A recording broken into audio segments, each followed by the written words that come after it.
Vamos a iniciar entonces esta quinta clase con una oración. Dios, queremos acercarnos a ti una vez más rogándote que nos ayudes. Sabemos, oh Padre Santo, que has dejado en tu palabra lo que nosotros necesitamos conocer acerca de ti. Has sido misericordioso y lleno de gracia al revelarte a nosotros, al darte a conocer, y queremos responder a ese don, a ese regalo, siendo responsables en el estudio de tu palabra, responsables en nuestro crecimiento, en el conocimiento tuyo, haciendo uso de los medios de gracia que has dejado, Dios, la predicación de tu palabra, la oración, la comunión los unos con nosotros y por supuesto la lectura de tu palabra y el estudio de ella personalmente.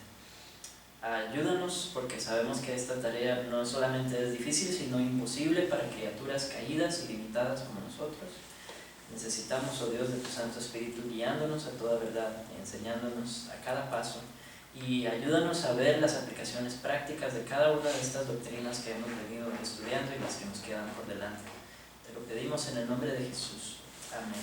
Amén. Muy bien, entonces, hasta aquí hemos visto cómo funcionan los nombres de Dios, los significados de sus nombres, vimos la revelación trina de Dios en las tres personas, en los evangelios específicamente, y vimos cómo Dios usa palabras de criaturas, ¿verdad?, para darse a conocer a nosotros, lo cual es posible porque la realidad es que toda la creación refleja la gloria de Dios, y por eso Dios puede hablar en términos de la creación. En ese sentido, la creación es, ¿cuál es la palabra? Teomórfica, ¿verdad? La creación es teomórfica. Ahora vamos a pasar a un análisis un poquito más sintético, ahora sí como una síntesis propiamente dicha de los atributos de Dios. Vamos a ver una breve introducción de los atributos. Vamos a ver los atributos incomunicables de Dios y vamos a ver los atributos comunicables de Dios. Espero que nos dé tiempo de cubrir todo eso el día de hoy. El Catecismo Mayor de Westminster, preguntas 6 y 7, nos da una respuesta o un pincelazo de la enseñanza católica reformada acerca de Dios.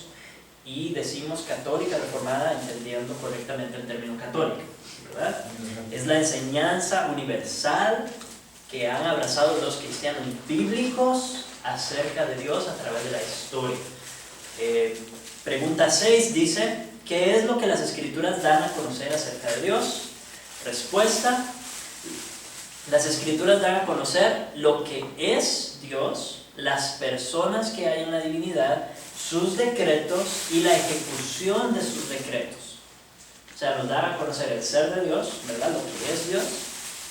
Nos da a conocer las personas de la divinidad, o sea, la Trinidad. Nos da a conocer sus decretos o el plan de la historia, o el plan de Dios para la historia. Y nos da a conocer la ejecución de sus decretos, o sea, cómo lleva a cabo ese plan. Eso es lo que nos enseñan las Escrituras. Y básicamente entonces son cosas relacionadas con los propósitos y las obras de Dios. No solamente su ser y sus atributos, ¿verdad?, sino también sus propósitos y sus obras. En dos platos la Escritura se trata de Dios. Eso tenemos que tenerlo claro siempre cuando nos acercamos a ella. No se trata de nosotros, no somos nosotros el actor principal en la historia. Es Dios. Y la Escritura se trata de Él. Pregunta 7 del mismo Catecismo Mayor de Westminster, dice: ¿qué clase de ser es Dios? Y aquí es donde el Catecismo nos da una lista de atributos de Dios, y más o menos en estos, no necesariamente con los mismos nombres, pero son los que vamos a estudiar. Entonces, noten en la respuesta que voy a leer a continuación que va a haber una lista de atributos incomunicables primero y luego pasa a una lista de atributos comunicables. ¿Okay? Dice así: ¿qué clase de ser es Dios? Respuesta: Dios es espíritu, en sí y por sí mismo infinito en su ser, gloria, bienaventuranza y perfección, todo suficiente, eterno, inmutable, incomprensible, omnipresente, todopoderoso, omnisciente, sapientísimo, santísimo, justísimo, misericordiosísimo y lleno de gracia, tardo para la ira y abundante en bondad y verdad. Realmente es bien rico, ¿verdad? Esa respuesta encierra bastante de lo que vamos a estudiar el día de hoy. Y si ustedes lo ven, yo no sé si a ustedes les pasa, escuchando la respuesta llegan como versículos, ¿verdad? Parece como un resumen, es como que tiene un bagaje enorme, y justamente eso es lo que es una paráfrasis de un montón de versículos de las Escrituras. Eso es lo que están haciendo en esta respuesta, un resumen de qué es Dios basado en varios pasajes. Y para los que tienen la confesión y los estándares de Westminster, esa versión trae incluso las referencias, los pasajes bíblicos a los que hace referencia en cada uno de los puntos o cada uno de los atributos. La Iglesia confiesa lo que confiesa a base de las Escrituras, o con base en las Escrituras. Como les dije, implícitamente la confesión, el catecismo, hace una división entre atributos incomunicables y atributos comunicables. Los incomunicables es cómo es Dios completamente diferente de nosotros. Eso es lo que comunican los incomunicables. Cómo Dios es completamente diferente de nosotros. Y los comunicables son los que existen en Dios de manera perfecta, y en la criatura existe algún reflejo tenue de esos atributos. Podemos hablar del poder. La criatura tiene un grado de poder, los seres humanos tienen un grado de poder, sabiduría, bondad, santidad, amor, ¿verdad? Hay un montón ahí de atributos que reflejan al Creador. Los atributos de agencia divina, o atributos que conllevan la capacidad de actuar, tradicionalmente son tres, y son comunicables porque también existe la agencia de la criatura. Son poder, conocimiento y voluntad. Entonces, tener el conocimiento para hacer algo, el poder para hacer algo, la voluntad para hacer algo, para actuar, ¿verdad? Esos tres los vamos a estudiar un poquito más profundo más adelante, pero se pueden ver en la salvación. Por ejemplo, tenemos que está la voluntad de salvar. Dios quiso salvar a su pueblo, el poder para hacerlo, ¿verdad? Tiene el poder para salvar, y pues el conocimiento necesario para hacerlo, ¿verdad? Para desarrollar su plan a lo largo de la historia. De la misma manera, no de la misma manera, pero de una manera inferior, nosotros tenemos también conocimiento, voluntad y poder para actuar. Vamos a ver eso más profundamente. Buenas noches. Vamos a ver eso más profundamente adelante.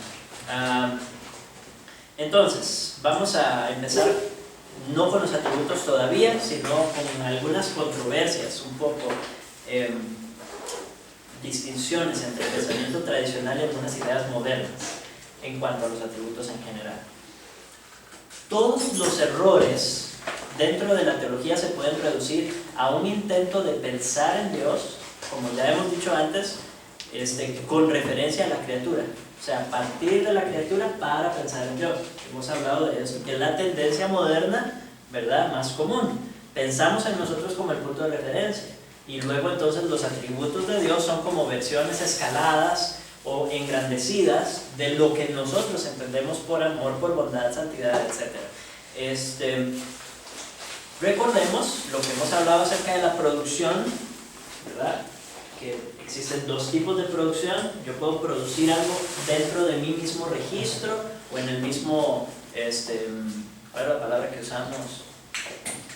En la misma realidad que yo, el mismo tipo de ser que yo, ¿verdad? Si yo tengo un hijo, eso es una producción del mismo tipo de ser. Pero si yo construyo una casa, o pinto un cuadro, o escribo un libro, eso es una producción de un tipo de ser diferente. Y así más o menos es como tenemos que entender el hecho de que Dios nos haya creado, y así debemos entender los atributos comunicables en nosotros. Existen en nosotros, pero no de la misma manera o exactamente en el mismo sentido o al mismo nivel que existen en Dios, porque somos seres diferentes, estamos en un registro de realidad diferente. Nosotros criaturas, Él creador. Dios no es simplemente una versión más grande de nosotros, sino que nosotros somos el reflejo. Hemos hablado bastante de eso, ¿verdad? Pero vamos a hacer un ejemplo a partir de la gramática. Dolezal es un autor que voy a escribir el nombre, creo que no está en español, pero de él es el ejemplo que voy a utilizar. Por ejemplo, podemos decir Alberto es sabio, y podemos decir Dios es sabio. Ahí tenemos un atributo repetido en ambos, el atributo de sabiduría.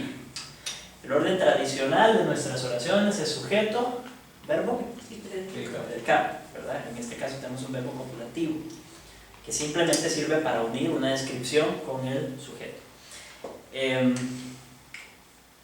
En este primer ejemplo, el sujeto y el predicado son ontológicamente diferentes. No están en el mismo registro de realidad, ¿sí? La sabiduría y Alberto no son exactamente lo mismo, ¿cierto? Alberto puede existir sin ser sabio, ¿sí? En ese sentido, la sabiduría es en Alberto lo que llamamos, iba a decir lo que llamamos los gramáticos, no, lo que llaman los gramáticos, yo soy un gramático aficionado, pero lo que llaman los gramáticos es un accidente en Alberto, el accidente de que es sabio. Entonces no es necesario en él, se cumple en él en este caso, pero no es necesario para que Alberto siga siendo Alberto. Alberto podría ser un necio, ¿cierto? No necesariamente tiene que ser sabio para ser Alberto, podría ser un necio. Podría haber tenido un accidente y haber quedado mal de la cabeza, entonces después de haber sido sabio, luego dejó de ser sabio. Puede aumentar en su sabiduría o puede disminuir en su sabiduría. De hecho, también puede tener otros atributos que no se miden necesariamente con la misma fuerza de este. Podemos decir, Alberto es sabio y podemos decir, y Alberto es fuerte o bondadoso, y tal vez es más fuerte que sabio, ¿verdad? O tal vez es más bondadoso que sabio, y conocemos personas así, ¿verdad? Que son muy bondadosas, muy poco sabias y terminan siendo embaucados. Pero existe eso, entonces no hay una relación exacta entre los diferentes atributos tampoco que pueda tener Alberto. Su sabiduría puede aumentar, puede disminuir, incluso puede desaparecer, y Alberto seguiría siendo Alberto. Ya está viendo para dónde voy. En el caso de Dios, el sujeto y el predicado son ontológicamente lo mismo. Y por eso la Biblia puede decir Dios ama y puede decir Dios es amor, ¿sí? Es decir, que en su esencia, su naturaleza, Él es sus atributos, 100%. De modo que no es un accidente, es parte de la definición de quién Dios es. El sujeto entonces es exactamente igual al predicado. Es lo que les dije la semana pasada, que solamente en Dios es 100% la oración, y la realidad es 100%, como se dice, congruente, no como en el caso de Alberto, ¿verdad? Alberto es sabio, esa oración incluso con el ser de Alberto puede no ser 100% congruente, tal vez parece sabio, tal vez es sabio en algunas cosas, pero no siempre es sabio, ¿verdad? Pero en el caso de Dios es 100% congruente con su descripción, con la realidad de lo que Él es. Dios es amor, en Yahweh, ¿verdad? El nombre de Dios, yo soy el que soy, ahí está encerrado ese carácter absoluto de Dios y por lo tanto absoluto de todos sus atributos. Dios no puede ser Dios sin ser lo que es. No puede ser Dios sin ser sabio, no puede ser Dios sin ser amor, no puede ser Dios sin ser poderoso. Él no puede ser Dios, es parte de la definición de qué es Dios, de quién es Dios. Sin sus atributos, entonces no sería Dios, estamos hablando de otra cosa, de otro ser. No son atributos que Dios tiene, aunque la Biblia utiliza ese vocabulario, son atributos que Dios es. Vamos a ver. Los atributos no se distinguen entre sí, que fue el ejemplo que usamos con Alberto. Alberto puede ser más fuerte que sabio, pero Dios no. Dios es 100% poderoso, 100% sabio, 100% amor, 100%, todos sus atributos 100%. Y por lo tanto sus atributos también entre ellos se afectan. ¿Sí? Su amor es poderoso, su justicia es sabia, su sabiduría es bondadosa. Me explico, todos sus atributos aplican a los demás atributos de la misma manera, en el mismo grado, en el mismo nivel, porque eso es Dios. Dios es sus atributos y todos ellos 100%. Las escrituras nos dicen que Dios es luz y no hay tinieblas en él. Ese es un atributo de Dios. Dios es luz, que puede entenderse como Dios es sabio o puede entenderse como Dios es verdad. ¿Sí? Esa es la idea más o menos detrás de Dios es luz. Es luz sin mezcla, es luz pura. Por lo tanto, es idéntico a la luz y es luz en sí mismo. Y así con todos los atributos. Es decir, Él es idéntico al amor y es amor en sí mismo. Es idéntico al poder y es poder en sí mismo. El Salmo 36 ya lo habíamos leído, nada más les recuerdo, era como habíamos hablado de la teología de la bondad de Dios, ¿verdad? Toda una doctrina de la bondad de Dios o de la misericordia de Dios. Pero si ustedes lo ven, hace uso de la realidad de que los atributos sirven para definirse unos a otros, porque en el Salmo 36 no solamente dice Dios es amor, de hecho creo que no utiliza la palabra amor, utiliza misericordia y habla sobre su protección, habla sobre su justicia, habla sobre su poder, habla sobre su fidelidad, todo esto como un himno al amor de Dios. Entonces utiliza otros atributos, otras descripciones. De hecho, la Biblia no habla de un atributo sin hablar de otros. Muy difícil. No habla de un atributo sin hacer referencia a otros atributos de Dios. Y esto refleja la unidad de los atributos de Dios. La sabiduría de Dios no puede aumentar, la sabiduría de Dios no puede desaparecer. ¿Por qué? Porque la sabiduría de Dios es absoluta, infinita, inmutable. Todos los atributos de nuevo aplican a los demás atributos. Las criaturas cambian, pero Dios no. Dios es el mismo. No puede mejorar, no puede empeorar. Esa es lo que significa es la plenitud de su ser. Ese yo soy el que soy, esa plenitud de su ser, perfección de su ser. Aunque como criaturas nosotros necesitamos utilizar muchos atributos para describir a Dios. ¿Sí? Eso no quiere decir que Dios sea un conjunto de atributos. ¿Me explico? No es como que en Dios los atributos están separados y se pueden dividir meticulosamente. No, Dios es todos esos atributos que más bien nosotros los utilizamos para hablar de un ser tan perfecto, de el que es. Para hablar de ese ser absoluto, nosotros necesitamos, y Él se da a conocer en diferentes atributos o diferentes facetas, diferentes muestras de su ser perfecto y absoluto. Tampoco quiere decir que sus atributos sean sinónimos entre ellos, no. Por supuesto que tienen significados diferentes, no es lo mismo decir que es poderoso que decir que es justo, pero su justicia es poderosa y su poder es justo. Y así con todos los atributos. ¿Okay? Yo creo que estoy redundando un poco, pero quiero que quede bien claro este punto.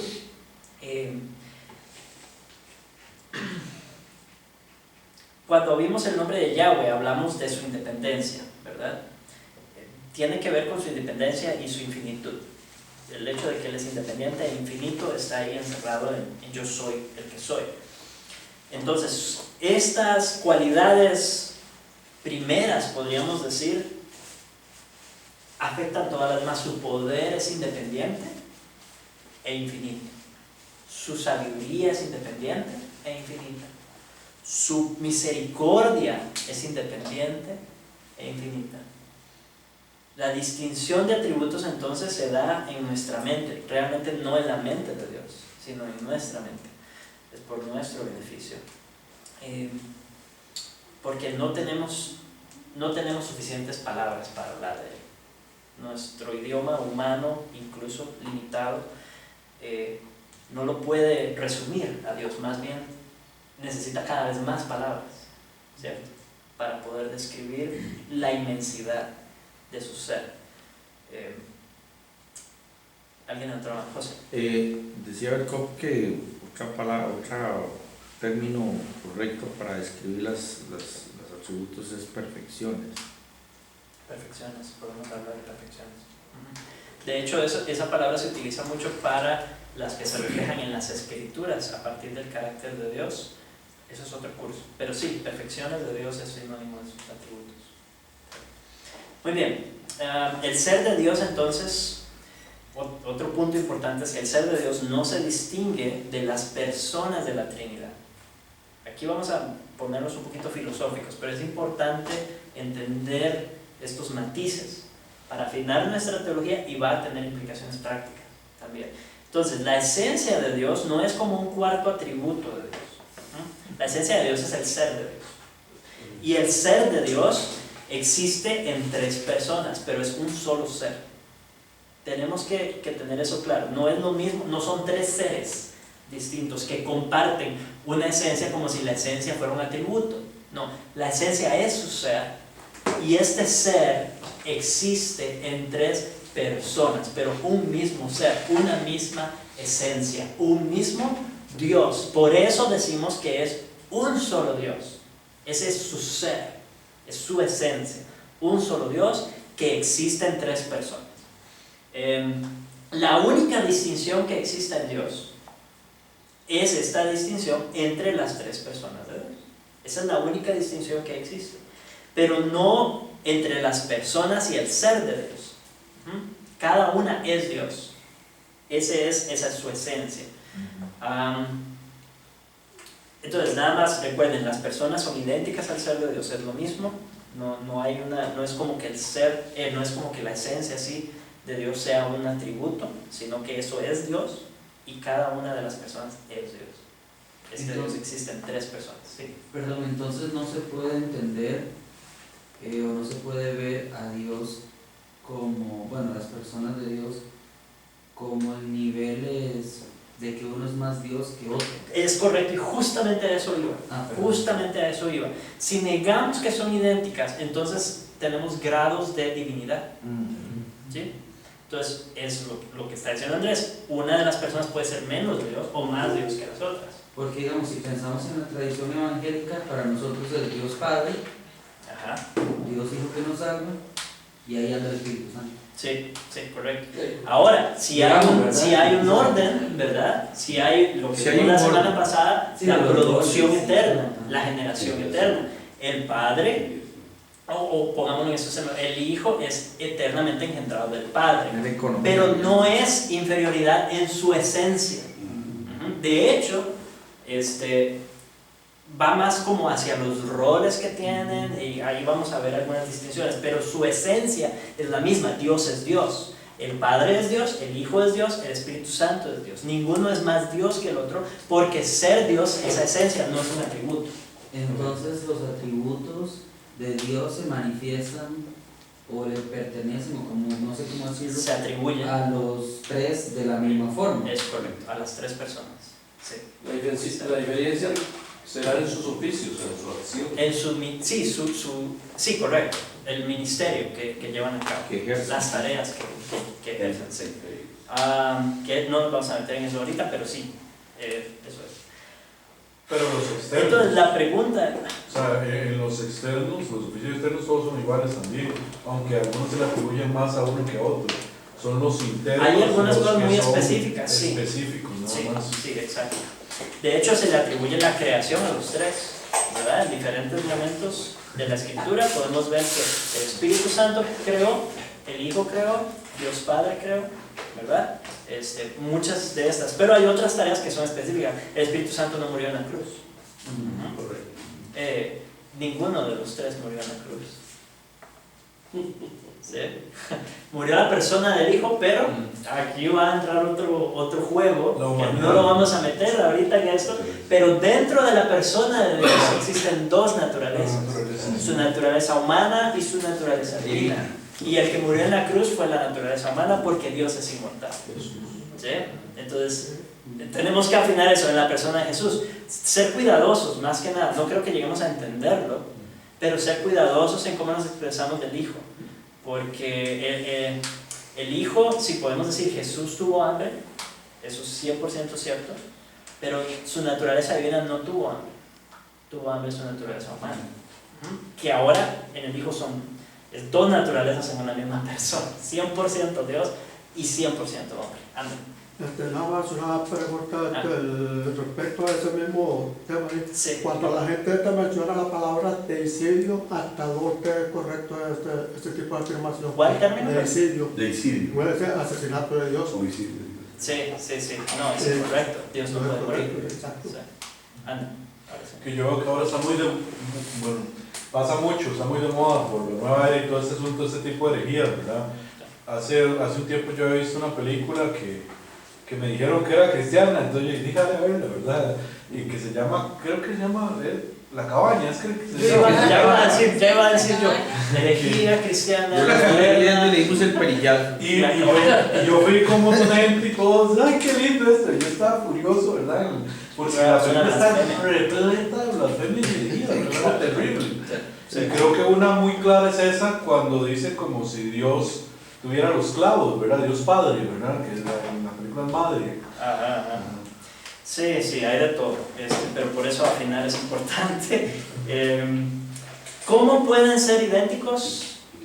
Las tres personas, ¿cómo pueden ser idénticas al único Dios y ser personalmente distintos? No sabemos.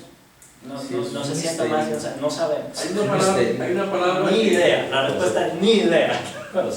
Hay una palabra que oí, o sea, que leí en las teorías, es hipostasis. Hipostasis. Sí. En realidad, el Padre y el Hijo están ahí, ¿verdad? El Hijo por el Padre. En realidad es eso. Ahí hay un tema de ensayo, no me voy a meter ahí. Hay un tema de ensayo que lo quiere tomar, de verdad. Sí. Blas. Muy bien, vamos a Juan 6, no lo vamos a leer, pero en Juan 6 les voy a recapitular la historia. Jesús, cruza el mar de Galilea, ¿verdad?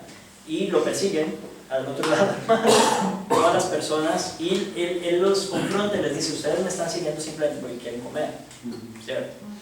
Entonces, Jesús les dice que la comida que Él les da es para vida eterna, y ellos dicen que tenemos que hacer. Hay como una idea de que ellos tienen que actuar, que hay algo que tengo que aportar, algo que tengo que hacer para ganarme la vida eterna, y Jesús les dice no, lo que tienen que hacer es creer, ¿verdad? Entonces hay una petición curiosa que ellos le dicen, danos este pan siempre, danos este pan siempre. Y Jesús les dice, yo soy el pan de vida. Esto lo cuento como introducción al tema de la simplicidad de Dios, que es uno de los primeros atributos que vamos a ver. El tema de la simplicidad de Dios. La vida eterna no es una propiedad separada de Jesús. No es como que Jesús tiene en su, en su stock tantas vidas eternas suficientes para cada uno de sus elegidos, ¿verdad? Y no funciona así, no es como algo que Él da aparte de sí mismo. Él es la vida eterna. Él es la vida. Él es la salvación. Entonces, si Jesús es la vida eterna, la única forma de tener vida eterna es lo que Él les está diciendo. Básicamente, ellos le dicen, danos este pan siempre, como si fuera algo externo a Él. Y Él les dice, no, tienen que comer mi cuerpo y beber de mí.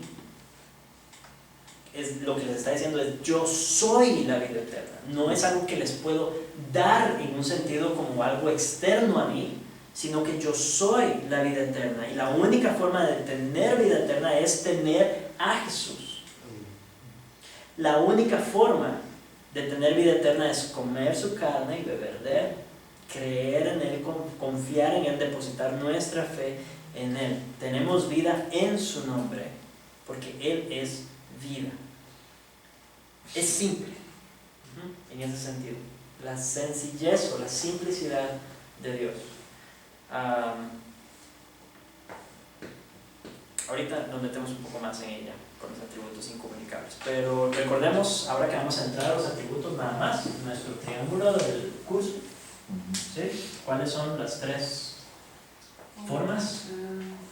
Metafísica.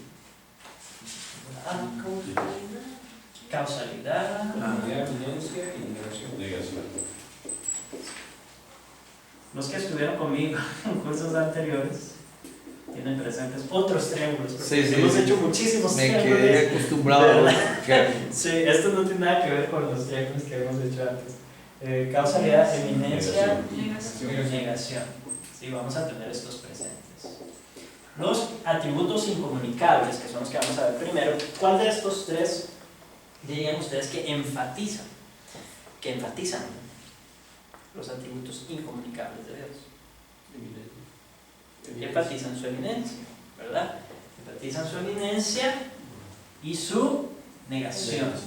¿Sí? Lo que Dios es, que sus criaturas no son. No son. Y los atributos, yo diría que negación más que eminencia, ¿verdad? Y los atributos comunicables, eminencia más que negación.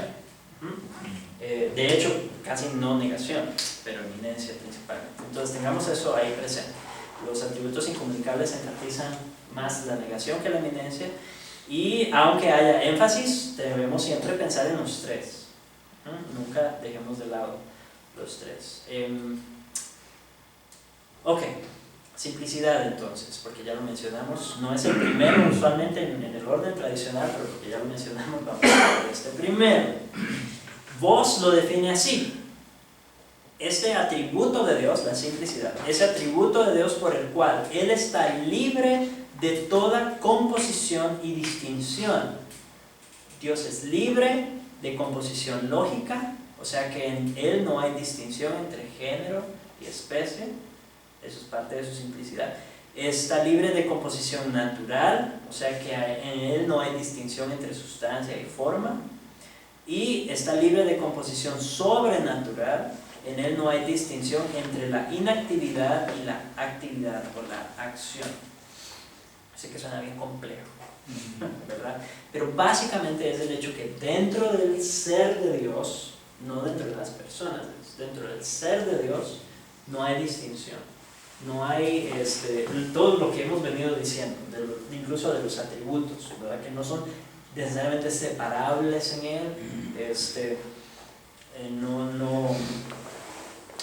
En ese sentido, aunque el ser de Dios es difícil de entender y difícil de expresar, no quiere decir que sea complejo o complicado, como los seres humanos somos complicados.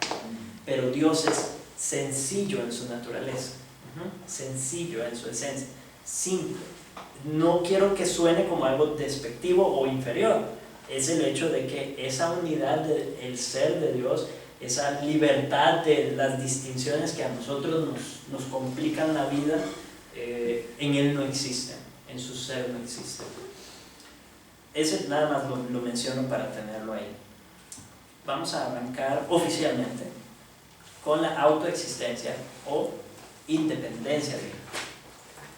¿Por qué? Porque este es el nombre Yahweh. Sí, incomunicables. Este es el nombre Yahweh, que es como podríamos decir un punto de partida importante. Entonces, autoexistencia o independencia divina.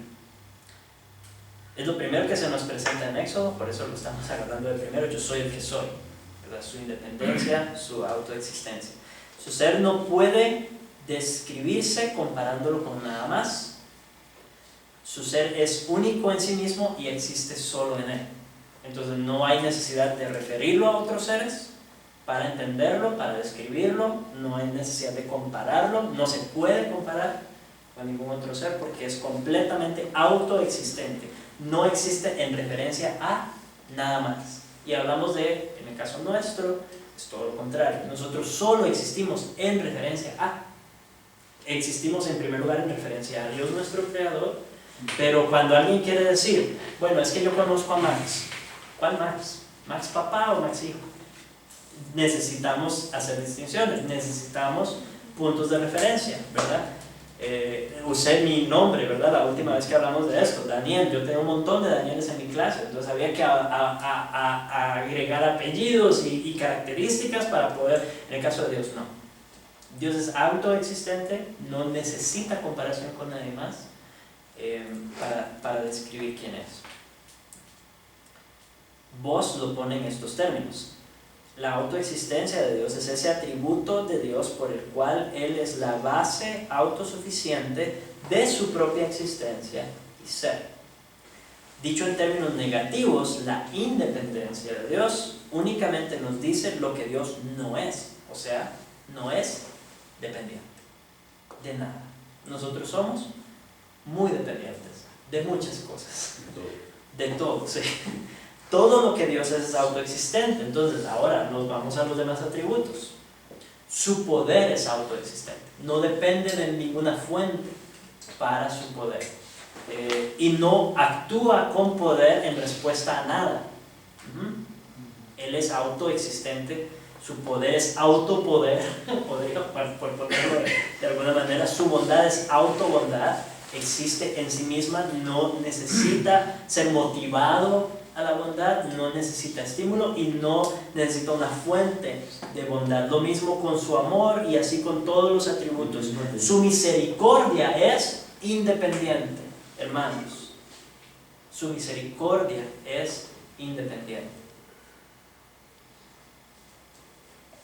O sea que no actúa con misericordia para con nosotros como respuesta a nosotros. Muchas oraciones. Sí utiliza nuestras oraciones como un medio para llevar a cabo sus decretos, ¿verdad?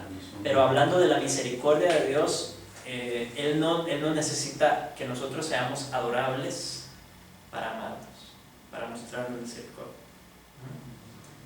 No espera algo en el objeto de su amor para amar. Le ama antes incluso de ser adorable, de ser amable, podríamos decir esa palabra, o digno de amor. Nosotros no somos dignos de su amor. Él nos ama a pesar de, ¿cómo es que dice el apóstol? Aun siendo nosotros pecadores, Cristo murió.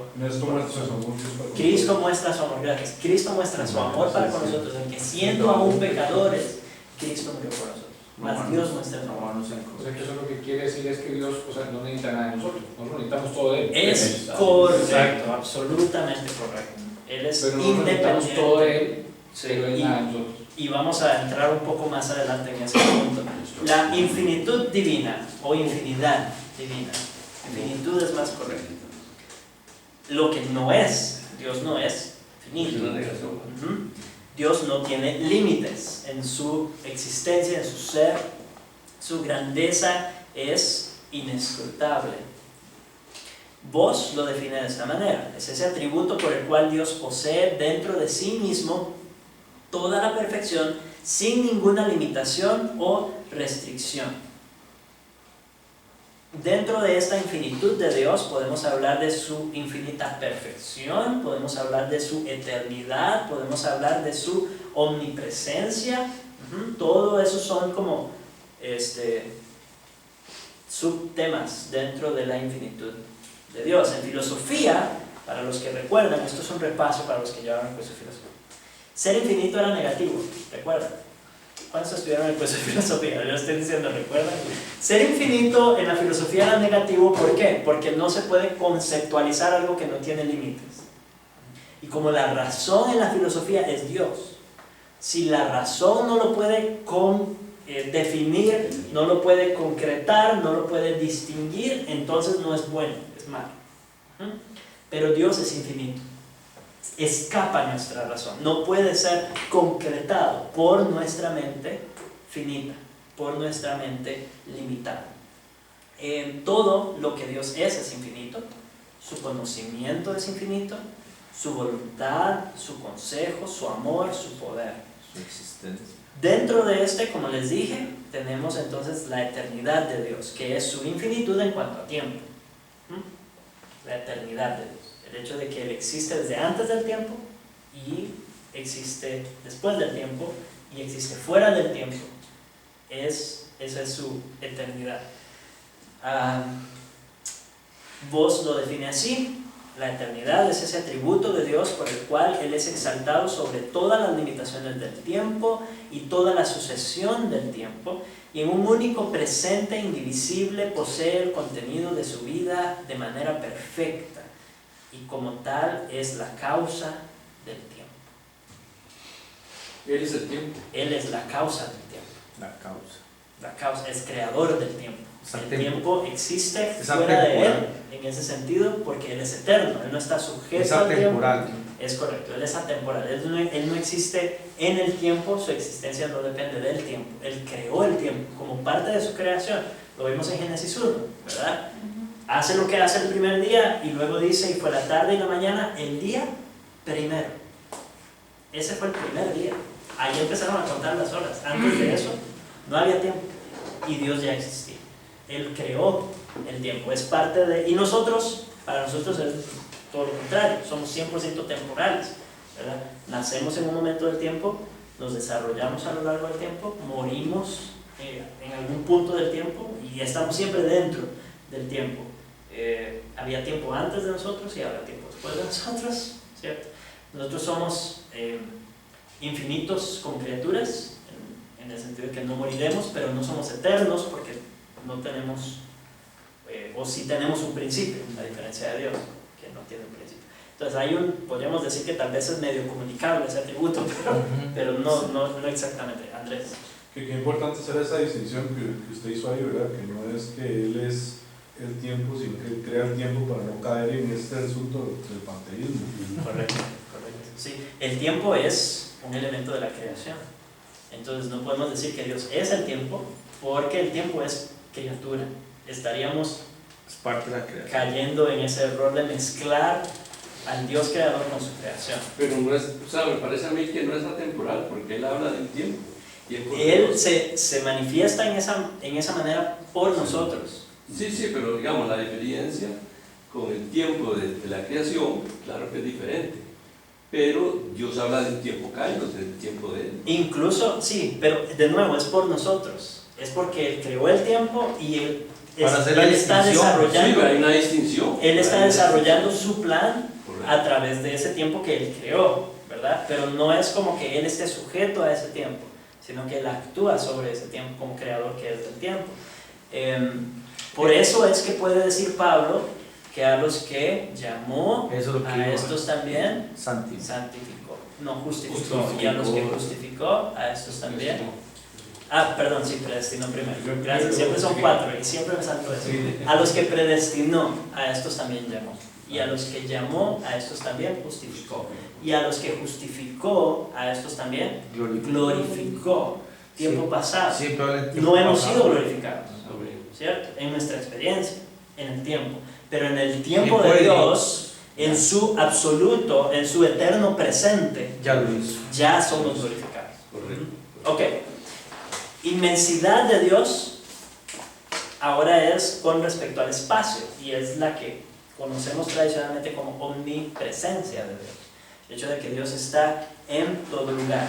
Vos lo defines así, esta perfección de Dios mediante la cual Él es exaltado por encima de toda distinción del espacio. Sin embargo, en cada punto del espacio está presente con todo su ser y como tal es la causa del espacio. ¿Sí? No es como, de nuevo, para no caer en el panteísmo, ¿verdad? Que todo es Dios y Dios es todo. No, Dios está presente con todo su ser en todo el espacio porque Él lo llena todo y es el creador de todo. Pero al mismo tiempo está fuera del espacio, podríamos decirlo así. De hecho, Él es creador del espacio.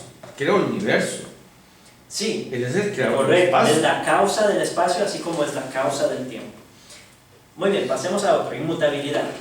Hemos hablado bastante de este. Es simplemente aquel en quien no hay sombra de cambio. No hay cambio ni sombra de cambio.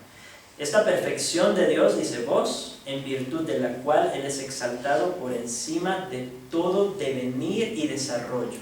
Él no llega a ser, no se desarrolla, no cambia, no mejora.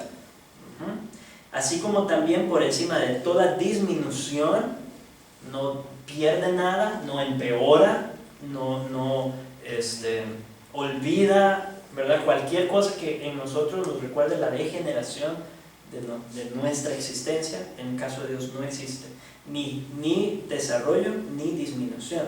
Y permanece igual eternamente. Por eso yo soy el que soy.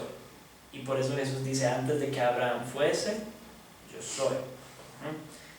No solamente es el absoluto de su ser, sino la inmutabilidad de su ser. Ahora vamos a meternos a un atributo problemático. Este nos va a costar un poco entender. Quizá, tal vez no, tal vez a mí me gusta.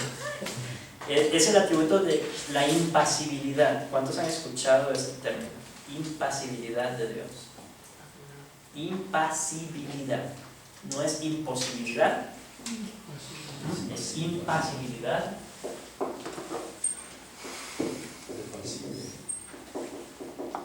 Viene de pasión.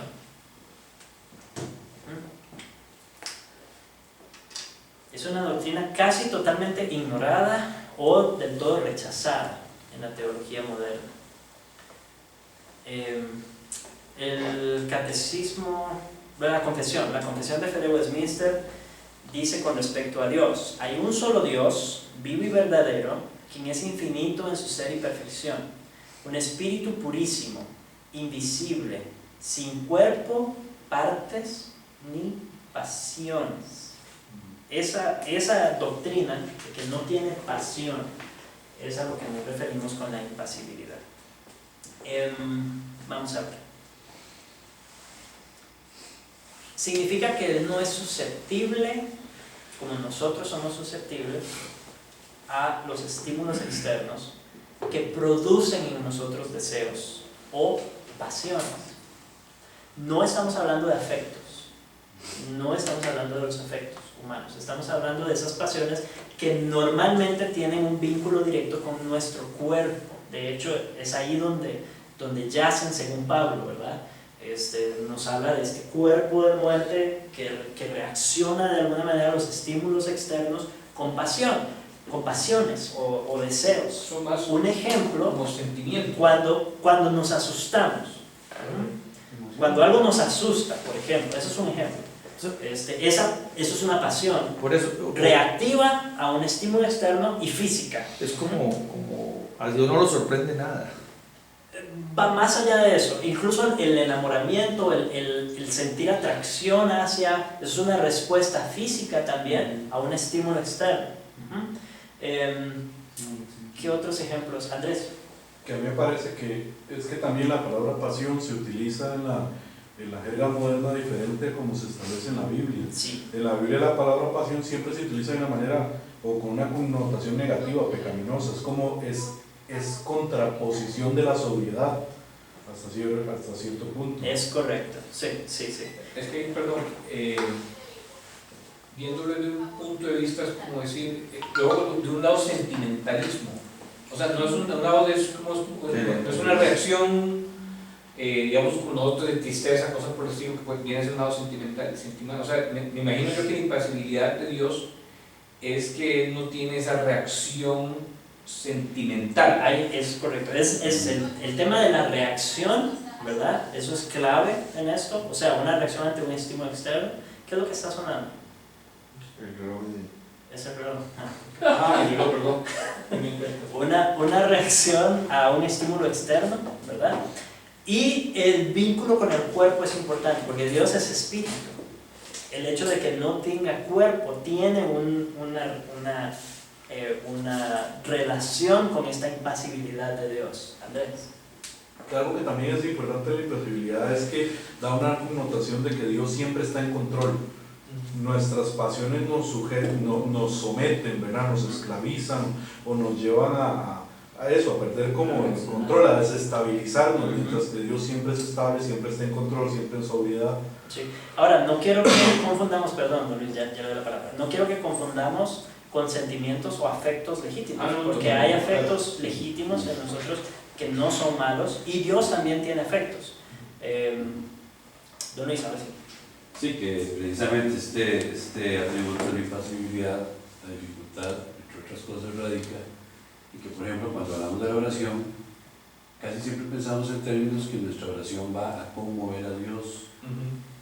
Y la respuesta de Dios no es porque quede conmovido por nosotros, ni porque logremos persuadirlo, sino que es por otro motivo. Sí, vamos a meternos en eso ahorita. De hecho, por eso nos vamos a detener un poco en este tema. Es que el punto de vista que no lo ve desde el punto de vista que estos son los puntos que, por ejemplo, los ateos más debaten, porque ellos obviamente no aceptan la inmensidad, la omnipotencia, todos los atributos de Dios, porque yo siento que el ser humano, bueno, digamos, leyendo el libro de Calvino, nosotros tenemos que estar viendo algo, tiene que ser cuantificable, tiene que ser medible. Entonces, como son cosas que las aceptamos por fe, ¿no? Más que eso, ¿no? Pero, digamos, ya cuando este tema me parece que es vitalísimo, porque yo estoy muy de acuerdo con lo que está diciendo su compañero, porque mucha gente tiene la percepción que Dios siente lástima por nosotros. Digamos, la gente que, un ejemplo, la romería, sí, claro, voy a hacer un sacrificio físico para que Dios tenga... Voy a mover a Dios. Exacto, mover a Dios para que tenga misericordia de mí y buscarle un... Hay vocabulario así en las escrituras, tenemos que tener cuidado, ¿verdad? Sí. Y a eso es a lo que vamos a entrar. Entonces no se me adelante, vamos a hablar de este vocabulario. Es un poco confuso porque si Dios no tiene ese tipo de sentimientos, si es que cabe... Por eso es que quiero hacer la distinción. Si hay afectos en Dios reales, Sí, Él sí ama, Él ama, ¿verdad? Pero es un amor que no responde, no depende de estímulos externos. Y la por ira, un lado. la ira de Dios es, si responde a un estímulo externo por nuestra desobediencia. Más o menos. Entonces, Sí, ahí y ahorita vamos a... entonces ahí Sí, ahorita vamos a hablar de eso. Ese punto está en esto. De forma general, es que la escritura en muchos pasajes, no solo digamos, en muchos pasajes, se ve como que Dios responde. Correcto. ¿Cuántas veces no dicen las escrituras y se arrepintió Dios? Ajá. O le pesó a Dios. Sí, el lenguaje Vamos a antropomórfico. vamos a meternos a eso ahorita, en un momento, ¿ok? Pero, por ahora, entendamos que Dios no está sujeto a las pasiones que nosotros estamos sujetos, de manera que no responde A estímulos. como nosotros respondemos a estímulos. Sí, Luis. No, que precisamente este atributo de la impasibilidad ha sido poco tratado porque incluso no conviene intereses.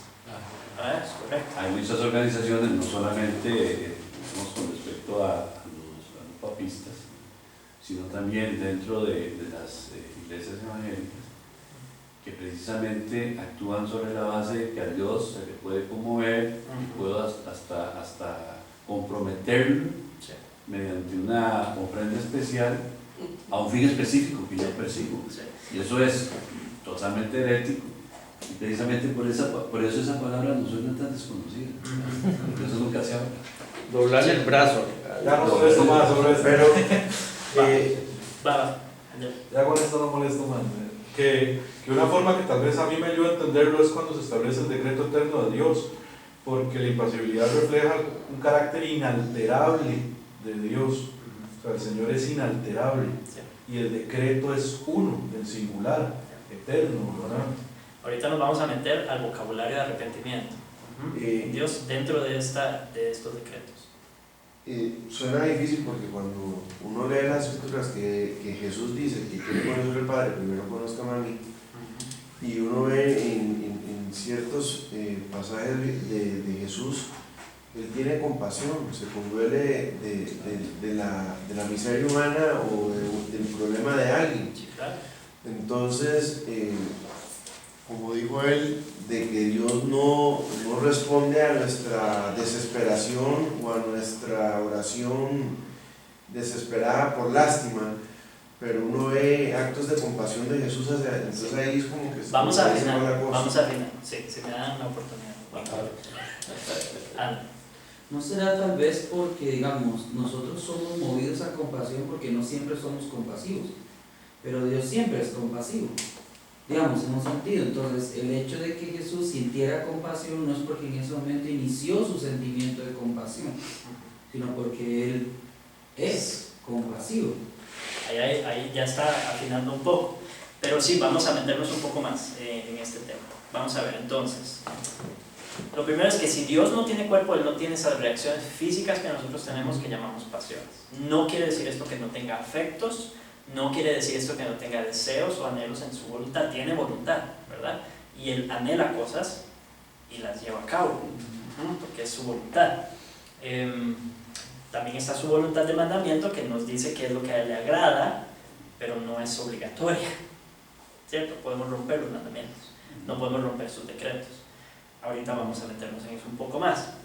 Pero lo que quiero que quede claro primero es que Dios no está sujeto a las pasiones físicas a las cuales nosotros estamos sujetos, porque Él es espíritu, no tiene cuerpo, por lo tanto es impasible en ese sentido. Reacciones empáticas. Ok, ahora, ¿quiere decir esto que Dios es apático? ¿Quiere decir esto que Dios es indiferente? ¿Quiere decir esto que a Dios no le importa? No, no quiere decir eso. Como ya les dije, tiene afectos. Y Él anhela lo que es bueno. Él ama lo que es bueno y aborrece lo que es malo. Por su naturaleza, es así. Entonces, cuando hay cosas que parecen detonar esos sentimientos en Él, no es por la cosa en sí, sino por su carácter. Su esencia justa, buena, amorosa, hace que por naturaleza aborrezca el pecado, que por naturaleza aborrezca la maldad. Y en sus decretos en la historia responde de una u otra manera, ahora sí, en su plan, responde de una u otra manera que para nosotros parece una reacción. Y utiliza un vocabulario de pacto, que es su decreto para actuar en las vidas de su pueblo. Ahorita dejemos eso con más detalle. Entonces, hablando del arrepentimiento de Dios, Dios se arrepintió de crear a los hombres y mandó el diluvio, ¿cierto? Ese fue el vocabulario. Le pesó a Dios haber creado a la humanidad, ¿cierto?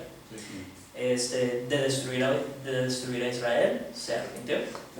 También utiliza ese vocabulario. Pero Dios no está reaccionando a estímulos externos. Ese es el cuidado que tenemos que tener. Dios no está reaccionando a estímulos externos. Vamos a ver algunos pasajes, nada más para ilustrar esto. 1 Samuel 15. La historia de 1 Samuel es bien conocida. Si quieren abrir la Biblia, no la vamos a leer por cuestión de tiempo, pero vamos a tratar de meternos en ello un poco. Saúl destruye a los amalecitas y él tenía el mandamiento de destruir a los amalecitas con todo lo que tenía. Todo, no debía dejar rastro de los amalecitas. Sin embargo, él no lo destruye todo y se deja algunas cositas, ¿verdad? Que se escuchaban en los pastos. Cuando llega Samuel, escucha el balido y lo reprende, lo confronta por no haber obedecido. Y él lo que le dice es que como soy tan piadoso, ¿verdad? Esa es su respuesta. Él dice, como soy tan piadoso, no lo destruí todo, porque quería ofrecer holocaustos. Entonces, por piedad es que fui desobediente. A Samuel no le impresiona la piedad de Saúl, ni a Dios. Y entonces, en el versículo 11 del capítulo 15, Dios dice lo siguiente: me pesa haber puesto por rey a Saúl. Dios lo hizo rey. Y luego Saúl hizo algo mal. Y entonces Dios cambia. Esa es la interpretación aparente. La conclusión. ¿Verdad? Dios se arrepiente. Dios cambia de parecer. Él lo hizo rey y ahora lo está quitando de ser rey porque Saúl desobedeció. Al final del capítulo, en el versículo 29, encontramos un pasaje un poco contradictorio. Vean lo que dice. Además, el que es la gloria de Israel, este es Dios hablando, el que es la gloria de Israel no mentirá, ni se arrepentirá, porque no es hombre para que se arrepienta. ¿Cómo bailamos ese tronco? Aquí dice no cambia de opinión. No, deje de aguardar la clase de traducción. Ok, en 1 Samuel 15:11 lo que tenemos es un ejemplo de antropomorfismo. Cuando él dice, me pesa haber puesto a Saúl por rey, eso es Dios manifestando su voluntad en términos nuestros, antropomorfismo, ¿sí? Dios presentado en términos de criatura, en términos de hombre específicamente, pero no nos deja en ese error, porque en el mismo capítulo, más adelante, él mismo dice, nos aclara, yo me presento de forma antropomórfica, pero yo no soy hombre para arrepentir. Entonces, ¿qué es lo que está pasando aquí? Se nos da a conocer como que se arrepiente, pero él mismo nos está diciendo, yo no soy hombre para arrepentirme. Yo no soy hombre para arrepentirme. Si Dios no se arrepiente, entonces ¿por qué la Biblia dice que sí? La Biblia nos ayuda a responder esa pregunta. Vayamos a Jeremías ahora. Jeremías, capítulo 18, una parábola, una metáfora muy conocida acerca de la relación de Dios como creador con sus criaturas. Dios lleva a Jeremías a donde un qué, donde un alfarero, y le hace ver o estudiar la relación entre el alfarero y el barro. El alfarero da forma al barro, ¿sí? Y el barro responde a los estímulos del alfarero, ¿sí? No al revés, no al revés. El barro no le da forma al alfarero. El barro no tiene ningún efecto sobre el alfarero en ese sentido. Hay un efecto, después lo vamos a ver. Pero hasta aquí, el alfarero es el que da forma al barro. Jeremías 18, del 5 al 11. Esto es Jeremías 18, del 1 al 4. Ahí es donde vemos este efecto. El alfarero es el que da forma al barro. Jeremías 18, del 5 al 11, se nos da la explicación. Dice que Dios es el alfarero y nosotros somos el barro. De modo que Dios nos mueve a nosotros. Esa es la explicación. No nosotros a Él. Dios nos mueve a nosotros, no nosotros a Él. ¿Cómo nos mueve? Habíamos hablado... no fue con ustedes, perdón. Nosotros somos un tipo de criatura particular. No somos como las criaturas irracionales, que no pueden responder con conocimiento o amor, sino que como imagen de Dios respondemos en conocimiento y amor. Podemos conocer y podemos amar como imagen de Dios. ¿Cómo nos mueve Dios siendo el tipo de criaturas que somos? ¿Cómo se da a conocer Dios a nosotros siendo nosotros el tipo de criaturas que somos? ¿Cuál es la respuesta? Siendo criaturas capaces de conocer y amar, ¿cómo Dios se da a conocer a nosotros? ¿Cómo nos mueve? Y tiene que ser en amor, misericordia. No. Eso lo conocemos, ¿perdón? A través de su palabra. A través de su palabra. Lo conocemos a través de su palabra. Somos movidos a través de su palabra. ¿Ok? Tengamos eso claro. Dios nos mueve a nosotros entonces a través de su palabra, a través de esta relación de pacto que ha establecido con nosotros, que se da a través de su palabra, eso es. Y esa palabra, la escritura y el pacto se da de manera antropomórfica, porque es para establecer una relación con nosotros, hombres. Entonces él utiliza vocabulario antropomórfico, se revela de manera antropomórfica porque se está relacionando con hombres y está estableciendo una relación con estas criaturas que entienden y son capaces de amar. Sabemos que la caída ha afectado eso, pero eso es parte de nuestra construcción como criaturas hechas a imagen de Dios. Entonces nos presenta su palabra de forma antropológica, antropomórfica. ¿Qué es lo que nos revela entonces? Jeremías 18 nos está enseñando que esta es la manera de Dios de tratar con su pueblo. Esta es la manera de Dios de afectar o mover a su pueblo, a través de su palabra, expresada en términos de pacto, en términos de hombre, ¿verdad?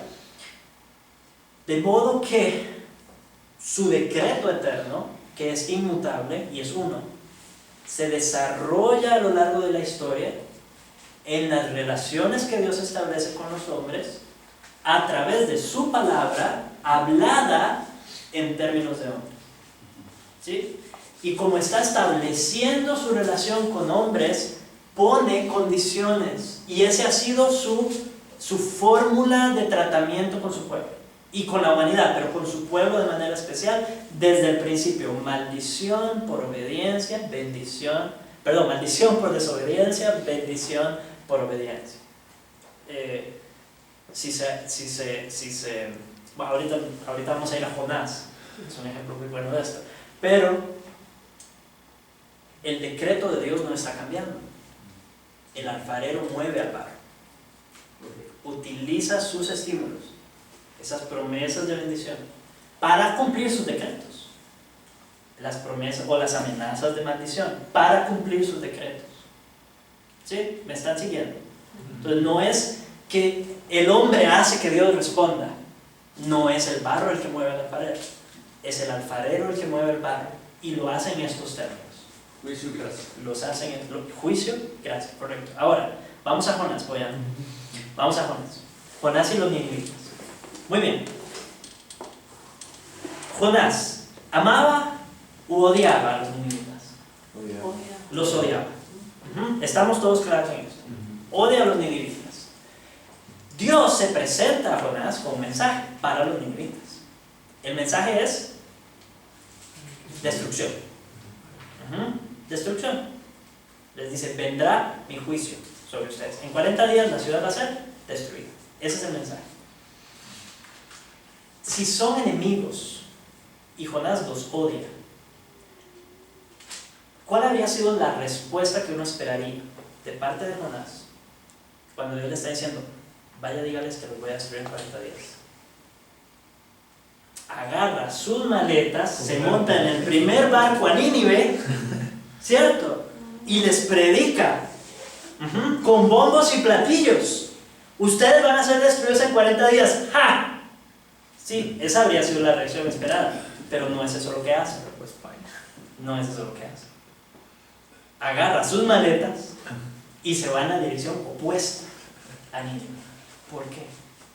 Porque sabía que si los advertía, Que un Dios está mandando un misericordioso. mensaje para darles una oportunidad. Es correcto. Él se va de una vez porque no quiere darles una oportunidad. Yo sé que usted es un hombre. No quiere darles la Yo sé que usted es oportunidad de misericordioso. arrepentirse. No quiere darles la oportunidad de volver Está a ser decretando Dios. juicio sobre ellos. ¿Cómo? Él está decretando juicio sobre ellos. Está decretando juicio sobre ellos, pero él sabe que Dios es Dios misericordioso. Dios Y lo dice al final, Sí, ¿verdad? Lo dice al final. Él entiende la forma en la que Dios ha decretado comunicarse y hacer, mover a los seres humanos, mover a su pueblo y mover a los seres humanos en general. Nínive no era su pueblo, era un pueblo extranjero, ¿verdad? Y aún así a ellos, simplemente por ser criaturas, así es como lo pueden, por ser criaturas suyas, porque Él los hizo. Entonces Él quiere mostrar misericordia. Ese es el propósito de Dios decretado en la eternidad, salvar a Nínive. Él ha decretado que Nínive se salve. ¿Por qué lo sabemos? Porque Nínive se salva. Y si ese no hubiese sido su decreto, no se habría salvado. Nínive se salva, ese es su decreto. Pero ¿cuál es el medio que Dios utiliza para hacer que Nínive responda de acuerdo a su plan? Una predicación de condenación, una predicación de destrucción. Nínive responde a esa predicación de destrucción y Dios cumple su propósito. Y ahí se ve la soberanía de Dios. Salva a los ninivitas. Al final de la historia, Él se queja, ¿verdad? Y dice exactamente cuál era el problema. Él dice en el versículo 4, pero capítulo 4, versículo 2. Por eso me apresuré a ir a Tarsis, porque sabía yo que tú eres Dios clemente y piadoso, tardo en enojarte y de grande misericordia, y que te arrepientes del mal. ¿Notan lo que está diciendo? Esa es la comprensión de Jonás. ¿Sí? Hombre. Él está entendiendo cómo Dios funciona. Él está entendiendo cómo Dios hace andar la historia o echa a andar sus decretos, sus planes. Entonces, en ese sentido, hay una respuesta de Dios a la reacción de Nínive. Claro que sí, pero no es externa, es su plan. Ese fue su plan desde el principio. Él iba a mover a Nínive al arrepentimiento a través de una predicación de juicio, y después cuando Nínive, y toda Nínive, desde el rey hasta los gatos, se arrepienten, ¿verdad? Bueno, los gatos los visten de luto y los, ¿cierto? No les dan de comida ni siquiera a los animales. En ese arrepentimiento masivo, Dios responde según lo que ya había decretado en su plan eterno. Salva a mí, Andrés. Sí, pero es que también estaba pensando, digamos, ahorita que estabas hablando de Jeremías 18, los versículos que, de 5 a 10 que estabas mencionando, Sí. Dios habla de que Él envía su palabra, pero su palabra tiene dos respuestas, digamos, en el sentido de que Él dice, y si obedecen, si responden, tal, y si no, Sí. tal, ¿verdad? Sí. O sea, Jonás lo que no quiere, porque Jonás no sabe cómo van a responder. No, él no quiere dar la oportunidad. No quiere dar eso, digamos, ese es el Sí, punto, porque el ese es el mensaje es un mensaje de juicio. Sí. Jonás lo que sabe es que la palabra de Dios Tienes puede producir arrepentimiento, digamos, el mensaje, porque es el mismo mensaje, digamos, Jeremías llevó un mensaje de castigo a Israel y Israel no se arrepintió. Sí. Digamos, ¿no? ¿Verdad? Cuando llegan los ángeles a decirle a Lot que van a destruir Sodoma y Gomorra, y Lot va y le dice a sus yernos, Dios va a destruir la ciudad, a ellos les vale. Sí. Digamos, o sea, no necesariamente el mensaje va a producir lo mismo, produce de acuerdo al decreto de Dios. Produce el efecto que Dios quiere y las implicaciones Eso es. para nuestra predicación del Evangelio. Sí, ajá, Sí. sí. Nosotros no sabemos cuál va a ser la respuesta de nuestro prójimo. No sabemos quiénes son elegidos y quiénes no. Nuestro deber es anunciar el Evangelio, que es tanto misericordia como juicio. El Evangelio es misericordia y juicio. Y responderán en arrepentimiento aquellos a los que Dios ha decretado salvar, y responderán en rebeldía aquellos a quienes Dios ha pasado por alto. Y es que Pero interesantemente, eso no lo sabemos nosotros. interesantemente es el mismo mensaje. Es el mismo. O sea, es exactamente el mismo mensaje. O sea, usted predica desde el púlpito a los hermanos o a las personas que visitan el mismo mensaje. Y Y tiene hay dos gente que efectos se va a ir diferentes. enojada y hay gente que va a estar arrepentida. Y es exactamente el mismo mensaje. Pues, profesor, Entonces el vocabulario pactual, este es el vocabulario de pacto, e incluso en el nuevo pacto, es así con nosotros, ¿sí? Hay una obra más profunda de parte de Dios en las vidas de los creyentes ahora en el nuevo pacto, pero el mensaje es el mismo y así es como nos cambia según sus propósitos. ¿Se entiende? Entonces no es que nosotros de alguna manera movemos a Dios, sino que Dios ha determinado mover a las criaturas para llevar a cabo su decreto. Ahora, no quiere decir esto que Dios sea apático, sino que dentro de su decreto, dentro de su plan, están sus respuestas a nuestras oraciones, están sus respuestas a nuestra desesperación, nuestro clamor, porque nosotros somos hombres, nuestro clamor es real delante de Dios y Dios responde a nuestro clamor de manera subjetiva para nosotros, de manera real para nosotros. Que si Él lo tenía decretado, es cierto, Él tenía decretado cómo se iba a desarrollar este plan de Él para mi vida y cómo me iba a llevar a clamar a Él en mi desesperación, ¿cierto? Todo eso Él lo tenía decretado, pero no lo convierte en un Dios frío, apático, distante. Si algo debe hacer esto en nosotros es magnificar la grandeza de este Dios, magnificar la profundidad de sus decretos, como dice Pablo, caminos inescrutables, cosas que nosotros no podemos discernir, no podemos entender, pero es evidente que nos ama. Hablando de los medios, Él ha determinado la oración como un medio para llevar a cabo su plan. Es así. Por eso nos llama a orar. No es que la oración no tiene sentido porque Dios de todas maneras va a hacer lo que le da la gana. Lo que a Dios le da la gana es que usted ore, ¿ya? Y a través de su oración Él va a llevar a cabo sus planes. Pero oren, pidan, porque todo el que pide recibirá, el que llama se le abrirá. Esas son promesas en las Escrituras que detonan en nosotros, el pueblo de Dios, una respuesta. Es así como Él nos mueve a nosotros para cumplir sus propósitos en la historia. No nos va a dar chance de estudiar todos los comunicables, ¿verdad? Pero yo sabía que en este nos íbamos a detener un poco. Sí, no nos va a dar chance sí, solo uno más. La unidad de Dios es el otro que va unido un poco a su simplicidad. Es el último comunicable del que vamos a hablar. Es el hecho de que Dios es uno, singular, no hay otro, ¿verdad? Solo Él es Dios y es uno en su simplicidad también, que es de lo que hablamos un poco al principio. Yo creo que podemos hablar de los comunicables si los pasamos rápido todos. Si los leo, nada más. Si nada más leo y no hago ningún comentario al respecto. Y no hace preguntas. Sí, y si nadie más habla, entonces lo logramos. No, lleguemos hasta donde el Señor quiera. Comunicables. Los comunicables enfatizan la eminencia de Dios. Lo que existe en la criatura existe de manera perfecta y eminente y en primer lugar en Dios. Son descripciones, entonces, bueno, el primero, Dios es espíritu, ¿ok? Nosotros también, no solo espíritu, pero nosotros también somos espíritu. Hay algunas formas en que la Escritura describe este atributo con otras palabras, cuando dice que Dios es vivo o espíritu vivificador, ¿verdad? El tema de la vida, del dador de vida, eso es también su ser espíritu. La inmortalidad de Dios también podríamos unirla al hecho de que Él es espíritu.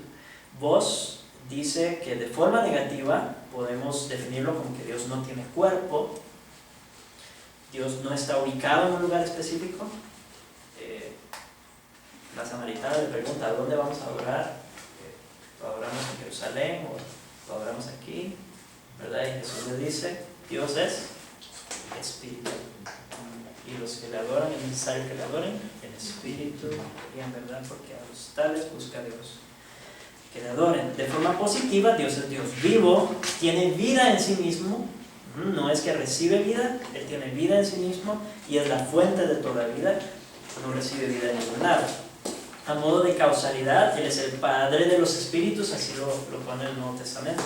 Él es el dador de vida espiritual, entonces, y de vida, ¿verdad? De vida, en todo sentido.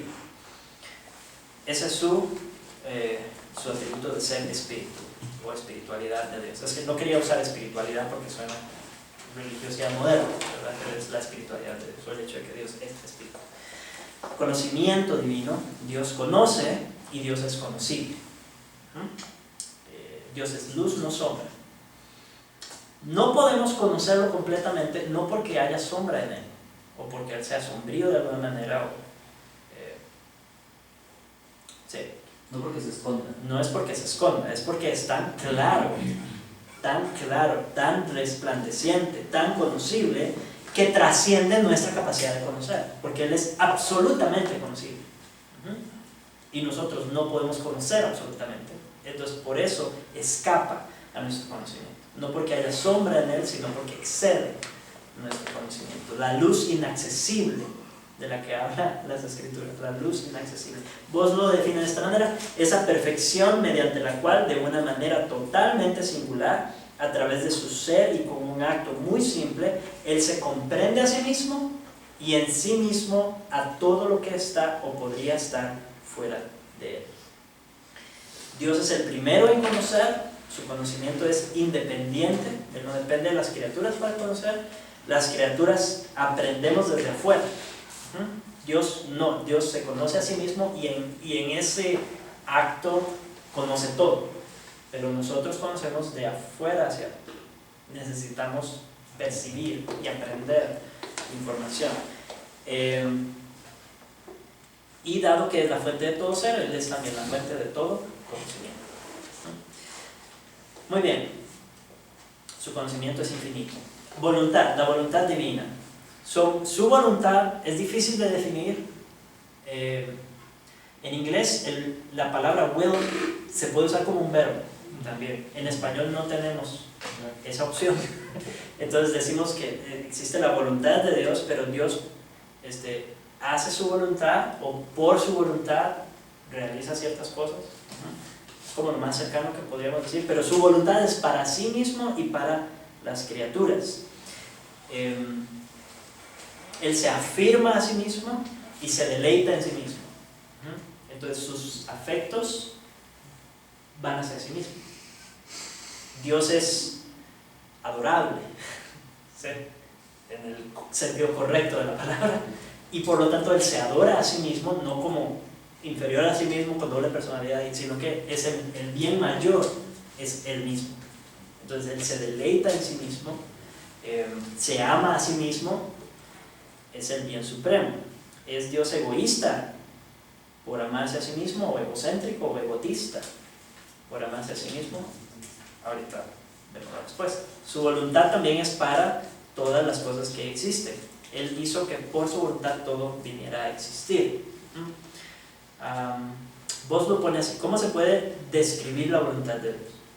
Es esa perfección de Dios mediante la cual, en un acto muy simple y de una manera racional, sale hacia sí mismo como el bien supremo y hacia las criaturas fuera de él por su propio beneficio, el de las criaturas.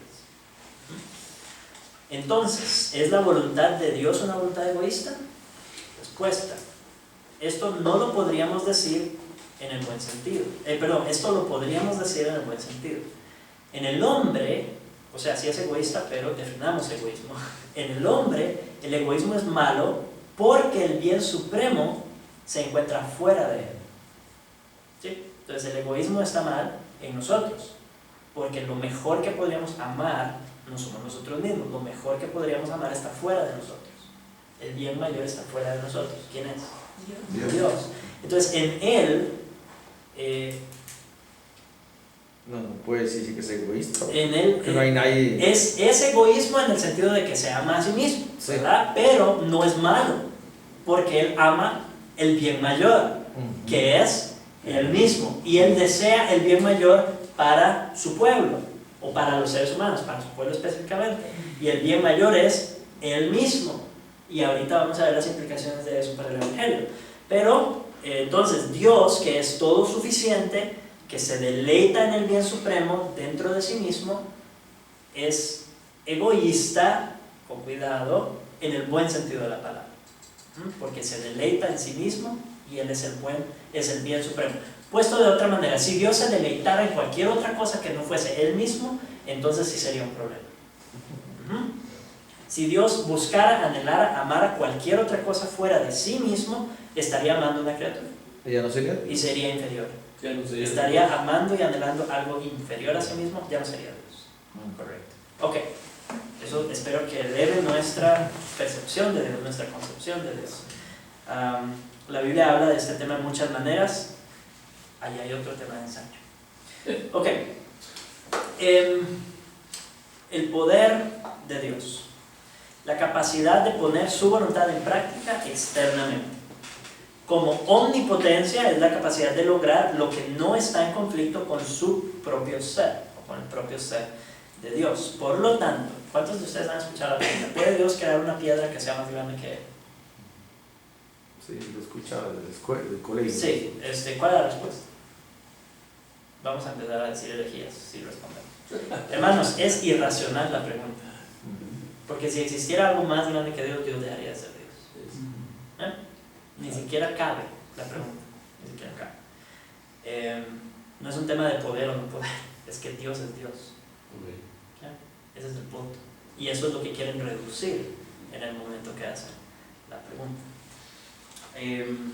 Muy bien, no es que haya contradicción, obviamente, es que una pregunta sin sentido no puede dar lugar a una contradicción. Su poder ordenador es el poder que ejerce en las secuencias ordinarias de la historia para cumplir sus propósitos ordenados, lo que él ha querido hacer. Por su poder ordinario, esto también incluye la naturaleza de las cosas. Por su poder ordinario, las piedras son lo que son. Las piedras no hablan, las piedras no cantan. Porque Jesús dice que si nosotros nos callamos lo van a hacer, pero las piedras no cantan. Por su poder absoluto, él podría hacer que las piedras canten. Pero por su poder ordinario, él ha determinado que las piedras no cantan, las piedras no hablan. Y así con toda la naturaleza de todo lo que existe. Sin embargo, no quiere decir esto que él no pueda cambiar eso, porque su poder es absoluto. Su poder absoluto puede cambiar cualquier cosa. Un ejemplo es en la encarnación del Hijo. María, por el poder ordinario de Dios, no puede quedar embarazada siendo virgen. ¿Sí? Eso es un decreto ordinario. Es así como funcionan las cosas en la creación de Dios. Una mujer no puede quedar embarazada siendo virgen, pero por el poder absoluto de Dios, María concibió y dio a luz un hijo.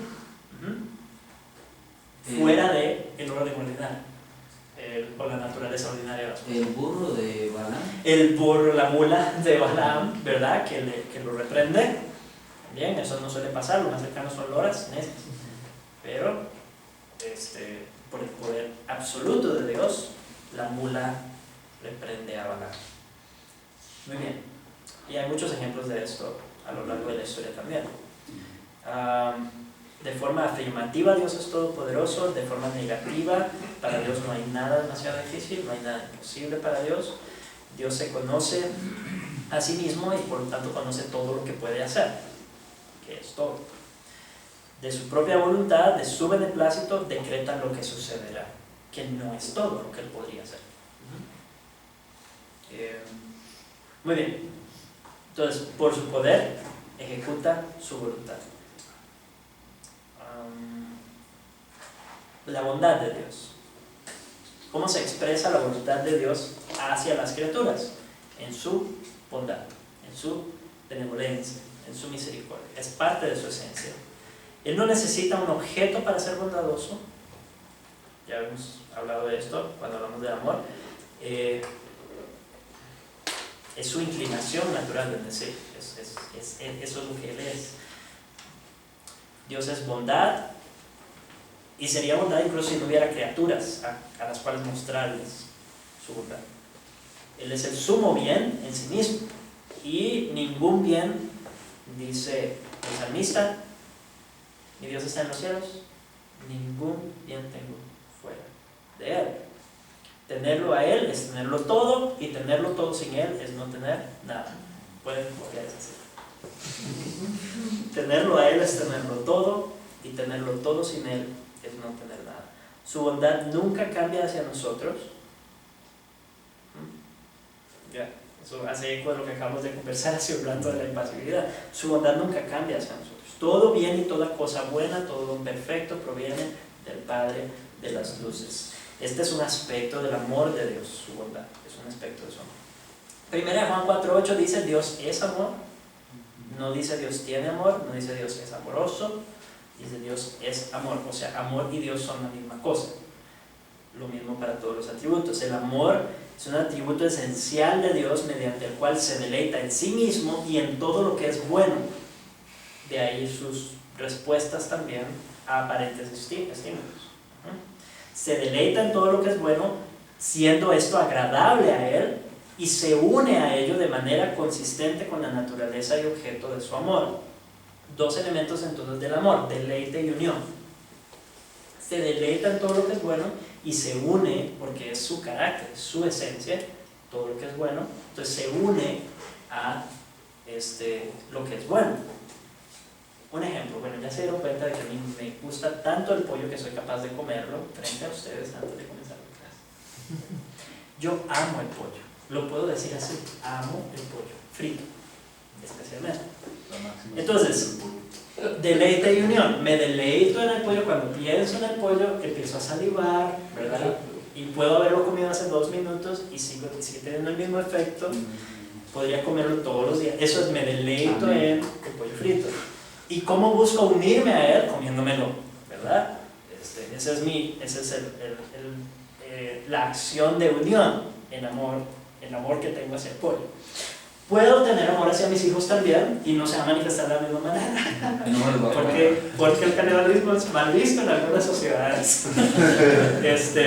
Pero amo a mis hijos, amo a mi hijo, entonces me deleito en él, me encanta pensar en él, me gusta estar con él. Y quiero compartir mi vida con Él. Hay una unión que quiero disfrutar con Él. No me lo voy a comer, pero quiero disfrutar mi vida con Él. Deleite, unión. Deleite, unión. Dios se ama a sí mismo. Y se deleita, por lo tanto, en sí mismo. Y como Trinidad, el Padre está unido al Hijo, el Hijo está unido al Padre. Hay unión entre ellos, no unidad de persona, pero hay unión entre ellos, una relación de amor entre ellos en la comunión del Espíritu. La Trinidad está unida en amor. El amor de Dios por sí mismo es la manifestación suprema de bondad. Si Él amara cualquier otra cosa, ya dijimos, no sería bueno. Él no sería bueno. Pero como se ama a sí mismo y Él es el bien mayor, es buenísimo. Es el grado mayor de bondad. Dios es amor. Si no hubiera creación, habría amor, porque el Padre ama al Hijo, el Hijo ama al Padre, en la comunión del Espíritu Santo. Dios comparte su amor en sí mismo, en medio de las tres personas. Entonces, la pregunta es, ¿por qué creó al mundo? Exacto. Porque le presenta. No porque necesitara nada, no porque le hiciera falta. Porque Podríamos decir, por amor nos creó. Por amor. No necesitaba crearnos, nosotros no necesitábamos ser creados. Para su gloria. Él nos creó por amor. Por Él él nos y creó para para él. su gloria, por él y para él. ¿Por qué? Porque el objeto del amor de Dios es el bien mayor, que es Él mismo. Pues nos creó para él. ¿Ok? Dios se deleita en sus criaturas, al igual que nosotros nos deleitamos en los objetos de nuestro amor, o más bien por eso nosotros nos deleitamos en los objetos de nuestro amor, porque Dios se deleita en los objetos de su amor. Y este amor que manifiesta hacia sus criaturas precede las acciones de sus criaturas. Por eso puede decir que nos amó desde antes de la fundación del mundo. No habíamos ni existido y ya nos amamos. Por eso dice que no habían hecho todavía nada bueno y nada malo Jacob y Esaú. Cuando Dios amó a Jacob, no estaba esperando una acción de parte de ellos para responder. El amor de Dios crea, ahora aquí viene la parte, la aplicación, yo creo quizá para nosotros como creyentes. El amor de Dios crea en el objeto de su amor la dignidad de ser amado. Voy a decirlo de nuevo. El amor de Dios crea en el objeto de su amor, entiéndase, nosotros en este caso, la dignidad de ser amados. Entonces no nos ama porque seamos dignos de su amor, sino que nos ama y nos hace dignos de su amor. Ese amor tiene un efecto en nosotros. Y por otro lado, Dios se deleita también en nosotros porque ve la obra de su amor en nosotros. Y entonces ama lo que hace en nosotros. Él nos está haciendo cada vez más a la imagen de su Hijo Jesucristo. Este es mi Hijo amado en quien tengo complacencia. Ese Hijo amado en quien tiene complacencia, Él está formando su carácter en nosotros. Entonces cuando ve eso, se deleita en nosotros.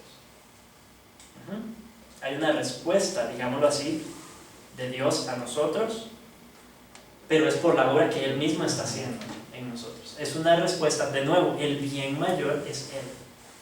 El bien mayor es Él. El objeto de su amor sigue siendo Él, o la obra que Él está haciendo en nosotros.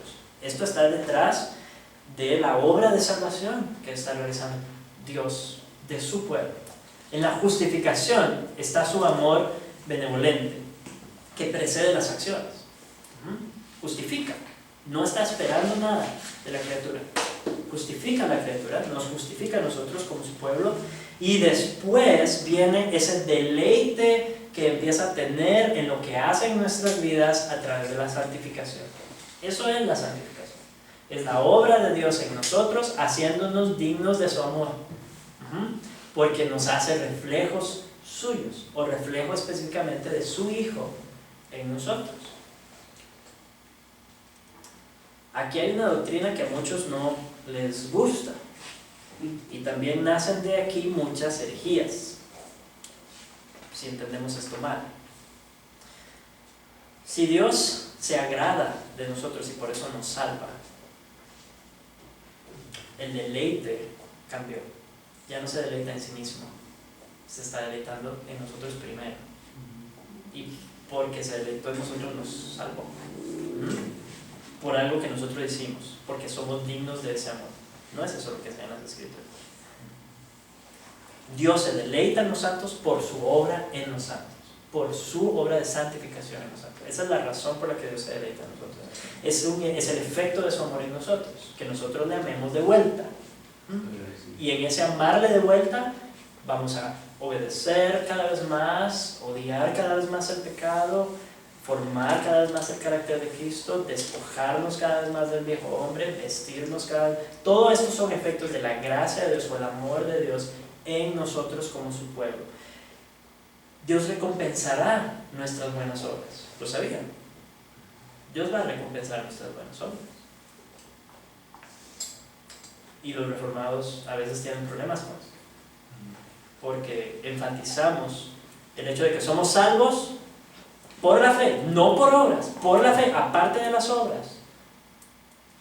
Y sin embargo, al final vamos a ser recompensados por nuestras obras. ¿Por qué? Porque Dios se deleita en su obra en nosotros y va a premiar o recompensar esa obra que Él mismo ha realizado en nosotros. Y al final, para que quede clarísimo que Dios es el bien mayor, el objeto de amor supremo, todos vamos a rendir nuestras coronas ante Jesucristo. Y toda la gloria será suya por los siglos de los siglos. Dios se agrada entonces en el fruto más pequeño del Espíritu que brote de esta tierra seca que somos nosotros, porque es un fruto de su Espíritu en nosotros. Y Él se deleita en eso. Conclusión para nosotros: ¿cómo debemos amar nosotros entonces? 2 Corintios 13:14, la bendición final dice: la gracia del Señor Jesucristo, el amor de Dios y la comunión del Espíritu Santo sean con todos vosotros. No vamos a hablar de la Trinidad, es un pasaje perfecto para hablar de la Trinidad, pero ya hablamos de eso. La naturaleza del amor de Dios en este pasaje es descrito así: es propio del Padre, se expresa en la gracia del Hijo, y la meta es la comunión del Espíritu Santo. ¿Sí?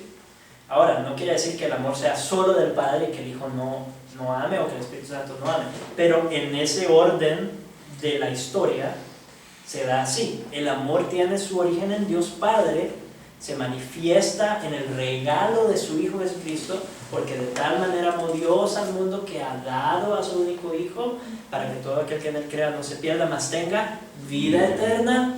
Esa vida eterna, esa vida eterna que es comunión con Dios o unión con Dios, que es la vida, esa es la meta, la comunión que en este pasaje aparece como la comunión del Espíritu Santo sea con todos nosotros.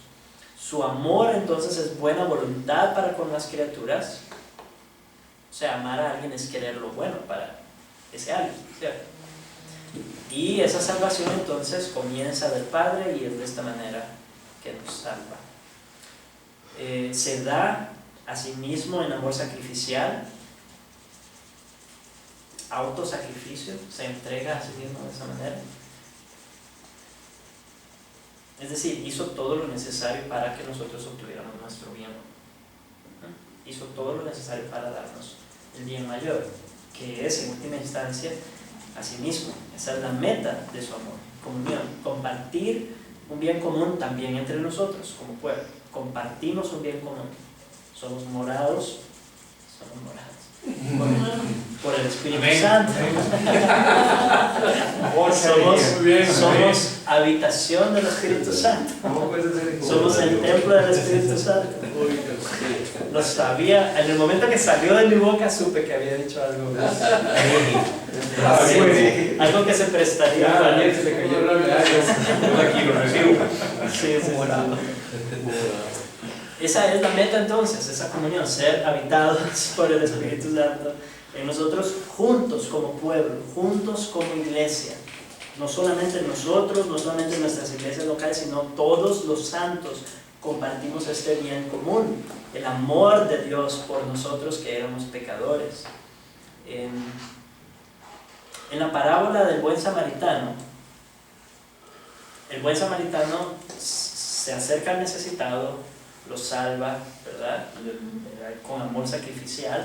Entonces vemos que lo ve y le desea el bien, obviamente tiene compasión de él, pero no se queda ahí, sino que va hacia él, lo venda, lo pone en su ¿qué? ¿Caballo? ¿Burro? Caballo, en su mula posiblemente. Burro. Lo monta, eso quiere decir que iba a caminar. Se lo lleva hasta un hotel una posada, un albergue donde lo puedan atender, y amor sacrificial le dice: yo pago todos los gastos, voy a venir después y pago todos los gastos en los que incurran, ¿verdad? Creo que le deja un adelanto y le dice: si hay más, yo me encargo después. Jesucristo o el buen samaritano es tipo de Jesucristo. Pero Jesucristo no nos lleva a un hotel, no es esa la meta final, no nos lleva a un albergue, no nos lleva a un hospital, nos lleva a la casa de su Padre, para tener comunión y ser parte de la familia de Dios. ¿Cómo debemos amar nosotros entonces a nuestro prójimo? Si el bien mayor es Dios mismo, ¿qué estamos nosotros haciendo para dar a conocer ese bien mayor a nuestro prójimo? Porque es lo mejor que podríamos desear para ellos. ¿Podemos desear otros bienes para ellos? Por supuesto que sí, y debemos hacerlo. Debemos buscar cosas buenas para ellos, como el samaritano, cuando están en necesidad, cuando están en enfermedad, cuando están sufriendo, cuando hay algo que nosotros podamos hacer, debemos hacerlo por amor a nuestro prójimo. Pero más allá de eso, el bien mayor es la comunión con el Dios Trino. Ese es el bien mayor para la humanidad. De modo que nuestro deber para con nuestro prójimo es, si amamos a nuestro prójimo como nos amamos a nosotros mismos, si lo amamos, debemos predicarle el Evangelio. Debemos darle a conocer al Dios Trino en nuestras acciones, con nuestro ejemplo, con nuestras obras de caridad, con nuestro amor manifestado activamente hacia ellos como reflejo del amor de Dios, pero necesariamente a través de la predicación del Evangelio de Jesucristo. Porque es la única manera de abrir esa posibilidad desde nuestro punto de vista de que se arrepientan, crean en Jesucristo o rechazan a nuestro Señor. Nuestra meta entonces debe ser esto: que entren en la comunión con Dios y que junto con ellos tengamos esto en común: a nuestro Dios, el bien supremo, el bien mayor. Oremos.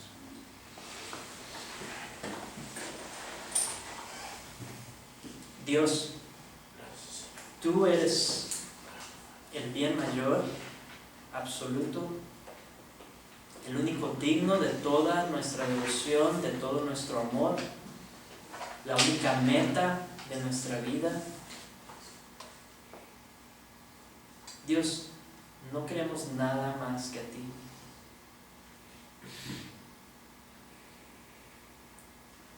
No nos des otra cosa que a ti mismo, Dios. Ayúdanos a verte con ese valor supremo que tú tienes. Ayúdanos a deleitarnos en ti, a buscar estar siempre en tu presencia, a gozarnos en el amor que has demostrado más allá de toda duda para con cada uno de nosotros cuando entregaste a tu propio Hijo, a quien amabas.